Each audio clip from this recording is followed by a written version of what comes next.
안녕하십니까. 2024년 10월 15일 최병국 팩트 시작하겠습니다. 10월 재보선 선거라고 하는 그 날짜가 내일로 다가왔습니다. 그 중에서 야권의 최대 격전지라고 부를 만한 데가 바로 전남 영광군수 선거입니다.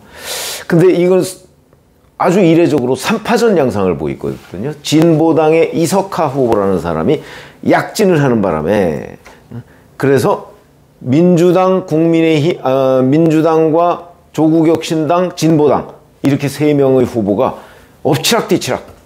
최근 들어서는 뭐 어느 정도 안정적인데 누가 당선돼도 이상하지 않을 정도로 지금 격전을 벌이고 있는 이 영광에서 무슨 일이 벌어지고 있는가.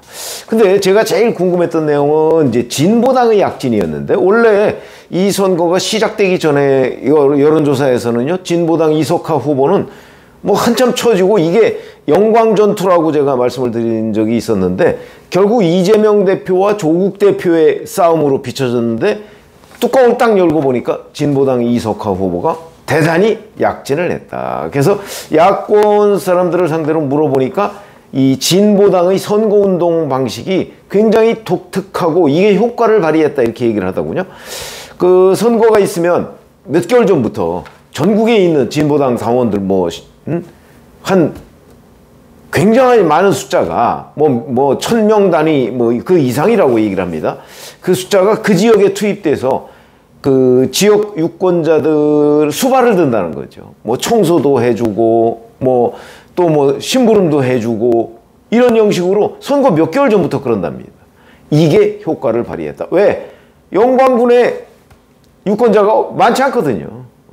근데 거기에 진보당 전국에 있는 당원들이 모여서, 그렇기 때문에 진보당이 지역선거에는 강하다, 이렇게 평가를 하더군요. 어쨌든 이석하 후보의 약진이 지금 아주 눈에 띕니다. 자, 그래서 이제 이렇게 팽팽하다 보니까 이전 투구 양상을 보이는 거죠. 어제 보면 민주당 전남도당위원장 주철현 의원이라고 있습니다. 최고위원이죠. 최고위원 회의에서 이제 이 영광 재보선 문제에 대해서 언급을 했습니다. 영광의 한빛 원전, 이게 영광 원전입니다. 1, 2호기가 내년하고 내후년에 운영 허가 기간이 끝나면 막대한 세수와 지원금이 급감하면서 영광 지역 경제가 어려워진다. 이건 다 맞는 얘기입니다. 왜냐하면 영광 지역 경제는 영광 원전, 이른바 한빛 원전에서 여러 가지 지원금 같은 것 때문에 먹고 사는 사람들이 굉장히 많더라고요. 저도 영광을 방문해 봤는데 거의 영광 전체가 그 한빛 원전에 파생되는 그런 일자리와 지원금, 이런 것들이 중요한데, 만약에 정말 내년과 내후년에 1, 2호기가 운영 허가 기간이 끝나서 폐로가 된다, 이러면 이제 영광 그 지역 경제에는 치명타를 안게 되죠. 그런데 민주당과 진보당 이런 데는 원전 허가 기간 끝나면 이제 더 이상 원전 가동 안 한다, 이런 그 입장이거든요. 그러니까 서로 이제 자기네들끼리 싸우는 겁니다. 자, 주철현 최고위원 그렇게 얘기합니다. 핵발전소 조기 폐쇄를 주장해온 진보당 영광군수 후보가 왜 입장을 밝히고 있지 않냐, 이렇게 공격을 했습니다. 그 민주당 후보인 장세일 씨도 진보당은 그간 핵발전소 조기 폐로를 일관되게 주장해왔으며, 운영기간이 남은 핵발전소도 조기에 폐로하자는 진보당 입장대로라면 한빛 1, 2호기의 연장 운영은 애초 선택지에 없었을 것이다. 이석하 후보는 한빛 1, 2호기 연장 운영에 대한 찬반 견해를 밝히지 않은 채 공론화위원회를 구성하자는 식으로 얼버무리고 있다, 이렇게 공격을 했습니다. 이에 대해서 이석하 후보 측은 정작 대책 없는 폐쇄와 폐로를 기정사실화한 것은 민주당 장세일 후보 본인이다, 이렇게 역공을 하고 있죠. 저도 이 지역에서 어떤 후보가 어떤 주장을 하고 있는지는 모르지만 전체적으로 보면 민주당이나 진보당이나 이 핵발전소 폐로에 대해서 늘 비슷한 주장을 해왔던 데 아닌가요? 근데 자기네들끼리 또 이렇게 싸우고 있습니다.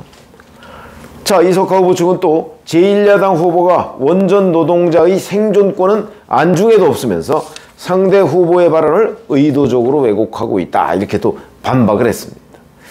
자, 그러면 민주당과 진보당 간의 이 격돌만 있는 게 아닙니다. 조국혁신당 측은 또 이렇게 얘기합니다. 진보당에서 왜 조국혁신당 측이 민주당의 불법 의혹을 제기했다, 부정선거 의혹을 제기했다, 제가 이렇게 말씀드린 적이 있는데 그때는 그냥 실어 나르기 의혹만 가지고 그 얘기를 했었거든요. 그런데 이번에는 자기네들이 증거를 확보했다고 주장하는데 이번에는 또 그 민주당, 진보당 모두 다 불법적이다 뭐 이렇게 주장을 했습니다. 우선 민주당에 대해서는 민주당 소속 광주시의원이 영광 재선거 선거운동에 동원돼 아침 인사를 마치고 본회의 참석차 광주로 돌아가던 길에 교통사고를 당했다. 민주당이 영광에 인접한 지방의원들을 수시로 대거 동원하면서 발생한 것이다. 이렇게 민주당에 대해서는 공세를 폈고 진보당에 대해서는 외지인들을 동원해서 어르신들을 실어나른 증거를 확보했다. 언론에도 공개하겠다. 뭐 이렇게 지금 얘기를 했습니다. 여기에 대해서 진보당은 선거 캠프에서 파악하기에 불법은 없었다. 또 이렇게 반박하고 있고요.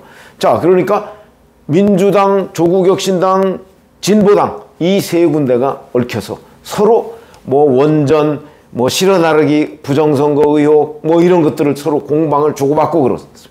왜 이럴까? 그만큼 여기가 접전지이기 때문이다. 이렇게 말씀을 드릴 수가 있는데요. 자, 그러면 뭐 저희가 뭐 현장에 가든 어떻든 결국은 여론조사를 참고로 할 수밖에 없습니다. 가장 최근에 이루어진 여론조사를 3개를 소개해 드리겠습니다. 리서치뷰라는 데에서 8일과 9일에 조사한 걸 보면 장세일 후보가 36.4, 장현 후보가 29.8, 이석하 후보가 30.8입니다. 그런데 이 여론조사의 그 오차 범위가 플러스 마이너스 4.4%거든요. 그럼 세 사람이 다 오차 범위 내입니다. 그러니까 이거 뭐 누가 당선돼도 여론조사가 틀렸다 이렇게 얘기를 할 수가 없는 상황으로 그야말로 접전. 그 다음에 김어준 씨가 운영하는 여론조사 꽃. 뭐 이게 이제 여당이냐 야당이냐 뭐 이런 거를 그 가늠하는 데는 뭐 적합한 데가 아니죠. 왜냐면 워낙 그 민주당 그 지지하는 응답자들이 많이 응답을 하기 때문에 이제 왜곡이 심한 데인데, 그러나 이제 야당끼리의 어떤 우열을 가르는 데는 뭐 또 하나 참고할 만한 대상이 됩니다. 여기가 7일과 8일에 조사한 걸 보면 여기는 장세일 후보가 35, 장현 후보가 24. 이건 뭐 차이가 큰 걸로 보이는데 여기는 오히려 이석하 진보당 후보가 37.4. 적어도 순위로 보면 가장 많은 지지를 얻고 있는 걸로 여론조사 꽃이 조사를 했습니다. 물론 진보당과 이석하 후보와 장세일 민주당 후보가는 오차범위 내입니다. 그러니까 이것도 누가 당선돼도 이상할 것이 없다라는 거고, 뭐 이너텍 시스템즈라는 데가 또 8일과 9일에 조사한 걸 봐도 장세일 후보가 35.6, 장현 후보가 27.1, 이석하 후보가 32.6. 이래서 이 또한 오차범위 내다. 자, 그래서 누가 당선돼도 이상하지 않다. 뭐 이럴 정도로 지금 접전 중이다. 그러다 보니까 거의 이전 투구 양상으로 뭐 세 사람이니까 한 사람이 양쪽에 공격하는 이런 양태가 진행이 되고 있다. 투표는 내일입니다. 여기 지난 사전투표에서 40%가 넘는 사전투표율을 기록했습니다. 자, 만약에 민주당이 승리한다. 뭐 이렇게 될 경우에는 그냥 뭐 조국혁신당 대표 같은 경우는 뭐 그냥 역시 민주당에서 호남에서 민주당의 벽은 높구나. 뭐 그 정도 확인하는 이 정도죠. 그리고 이재명 민주당 대표는 본전입니다. 워낙 뭐 민주당의 텃밭에서 민주당이 이기는 게 당연한 것 아니냐. 이렇게 인식이 된다. 이런 거고요. 근데 만약에 조국혁신당 후보가 승리했다. 그러면 조국 대표의 약진 이렇게 기록되고 이재명 대표한테는 호남 비상, 텃밭 비상 이런 결과를 초래하게 됩니다. 근데 진보당의 이석하 후보가 승리했다. 이렇게 되면 뭐 조국혁신당 후보야 뭐 큰 상처를 입는 건 아니죠. 원래부터 어려운 지역이었으니까. 근데 텃밭에서 진보당의 군수 자리를 뺏겠다 하면 이재명 대표는 치명상까지는 아니고 그냥 상처를 받는다. 정치적 상처를 받는다. 호남도 이재명 대표한테 만만치 않다. 더군다나 이재명 대표는 11월 위기가 있기 때문에 아마 이런 정도의 분석을 할 수 있을 것으로 보입니다. 그래서 오늘은 그 야권 최대 이전 투구장이 돼 있는 영광군수 이 재보선 그 지금 양상을 전해드렸습니다. 뭐 내일 저녁쯤이 내일 밤늦게 정도 되면 아마 결과가 나오지 않을까. 밤늦게나 아니면 그 내일이나 내일 모레, 왜냐면 워낙 접전이면 내일 모레 새벽에 결론이 나지 않을까 싶습니다. 고맙습니다.